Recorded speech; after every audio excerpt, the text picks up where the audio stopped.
Pardi Motiwada national highway પર powder ભરેલો Eicher tempo પલટી મારી શીર્ષાસન અવસ્થામાં આવી ગયો। સદનસીબે ચાલકનો આબાદ બચાવ થયો। લોકો મદદ માટે દોડી આવ્યા। નેશનલ હાઈવે નંબર 48 પર અકસ્માતનો સિલસિલો યથાવત રહ્યો છે। વહેલી સવારે પારડીના મોતીવાડા હાઈવે પર એક વિચિત્ર અકસ્માત સર્જાયો હતો।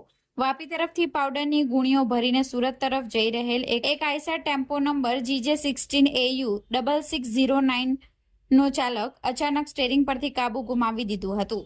કાબુ ગુમાવતા જ ટેમ્પો હાઈવે પર પલટી મારી ગયો હતો અને અદ્ભુત રીતે શીર્ષાસન એટલે કે ઊંધી અવસ્થામાં આવી ગયો હતો। અકસ્માતનો જોરદાર અવાજ આવતા જ હાઈવે પરથી પસાર થતા રાહદારીઓ અને સ્થાનિકો તાત્કાલિક ચાલકની મદદ માટે દોડી આવ્યા હતા। જો કે આ ભયાનક અકસ્માતમાં સદનસીબે ટેમ્પા ચાલકનો કોઈ ગંભીર ઈજાઓ પહોંચી ન હતી અને તેનો આબાદ બચાવ થયો હતો।